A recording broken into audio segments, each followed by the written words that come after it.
I hear you've lost your numbers, he said. How did that happen? The mourner slyly slip it off, sir. You ken how it is. The engine spoke in chorus. I know. Accidentally, on purpose. Sir, you wouldn't be thinking you'd lost them on purpose. I'm not so sure, said the Fat Controller. Now then, which of you is 57646? Oh, that's, is just what we canna mind. The Fat Controller looked at their solemn faces. He turned away. He seemed to have difficulty with his own. He swung round again. What are your names? Donald and Dougie, sir. Good, he said. Then your controller can tell me which of you is which. Oh, he'll get no muckle help for him, sir. Why? He didn't ken our names, sir. How could he? We only given ourselves names when we lost our numbers. One of you, said the Fat Controller, is playing truant. I shall find him out and send him home. Inspector, he ordered, give these engines numbers and set them to work. He walked sternly away. Hello everybody, and welcome to another episode of NIKO'S Customs. Today I'll be talking about my custom Donald and Douglas. Ever since these lads got an update, I've been wanting to talk about them, and today's the day. So let's not wait any longer and begin.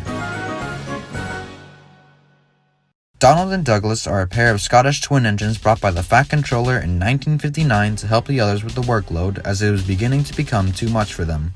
The twins are based off the Caledonian Railway 812s and are add-ons to their class, with Donald being numbered 57646 and Douglas being numbered 57647 respectively. When they arrived, it was a shock to Sir Topham when he found out that two engines arrived when he had ordered one.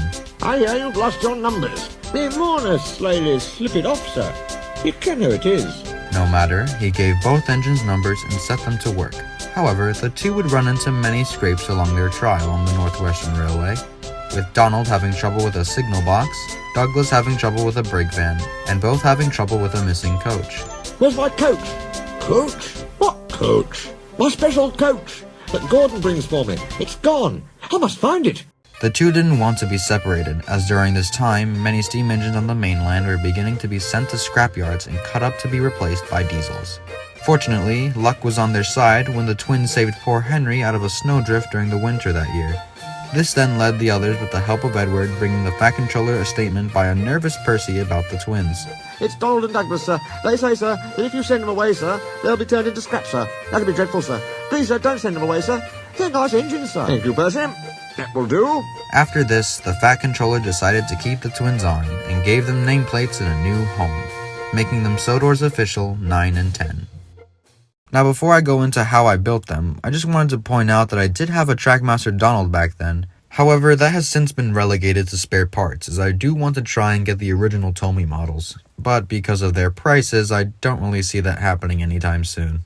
When I first built the Scottish twins, they were made using two sets of Trackmaster 2 Jameses. However, back then, I wasn't very experienced when it came to my cutting skills, and due to this, I made a pretty stupid decision, which was basically hot gluing cardboard onto the existing boiler so that the smoke box wouldn't be visible.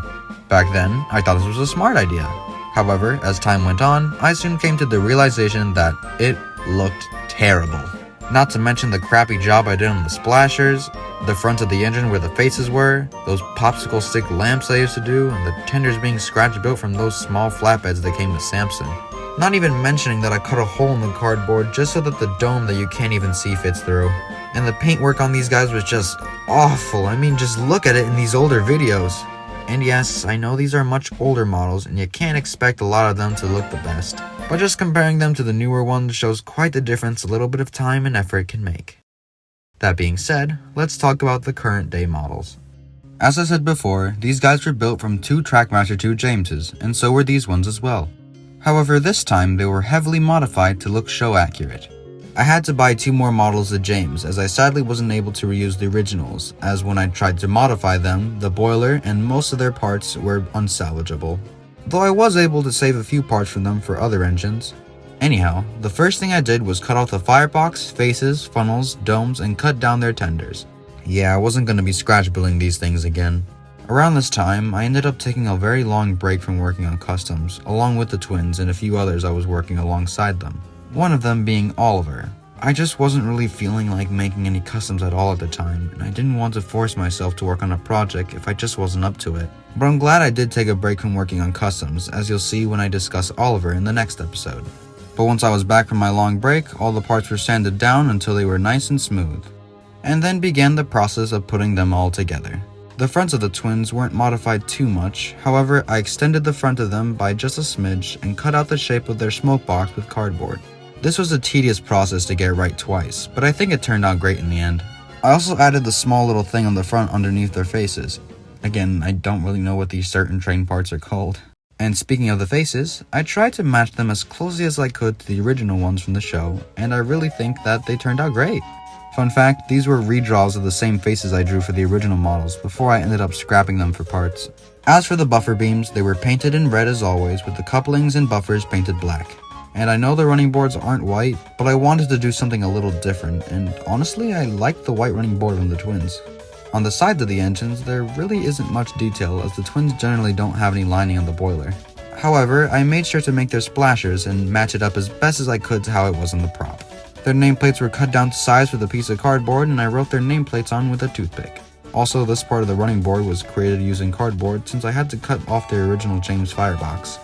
This resulted in the running board having to be cut as well, as I wanted to move the middle splasher back a little bit. I also went in and got a few Thomas domes and funnels to replace the original James's, as it was tiny and these look so much better on the twins. I also gave them a little detail of a safety valve. For the cabs, they were just the regular James cabs with painted on details, like the cab windows, which I painted in a dark gray. I also made sure to paint on their whistles, and I also painted their two-tone lining, which the white could use a little bit of touch-up here and there, but I'm alright with it, though I may go back and fix it at some point. The chassis of the engines are just the regular James wheels with a little added detail on the side rods. Nothing really different here. As I said for the tenders, they were James tenders that were cut down heavily and then sanded afterwards to a pleasing height. I made sure to get the general shape of their tenders using cardboard, and afterwards added a piece of cardboard on top of the big hole that was left from where the original coal was. I then proceeded to add details like the water caps using the end of hot glue sticks and creating coal with the hot glue. I will say it turned out much better on Donald than it did with Douglas, but I'm alright with it. Just like the lining on the cab, the white didn't turn out too good, but it's not really a big deal and I'll probably go back and fix it later. And I think the numbers came out perfectly. The buffer beam and buffers were painted in their respectful colors, and then I called the models completed. Alrighty, now time to see these guys in action.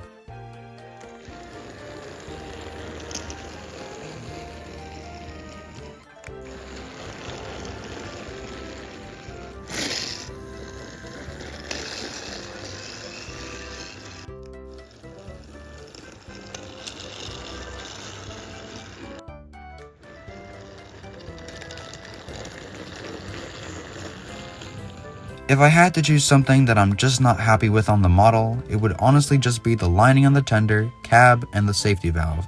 I feel that I could have done a bit better with the lining on these guys, and I think I could have done a bit better on the safety valve too. But those can be fixed in the future, and these guys look great either way. And so, those were my Donald and Douglas models. I was originally going to talk about each twin in their own respective episode, like talking about Donald in episode 9 and Douglas in episode 10, but it felt unnecessary since they're literally the same, and I'd be talking about the same points. And besides, it's better to talk about them both instead of separating the two. Thank you all for watching, and I'll see you guys next time. Goodbye!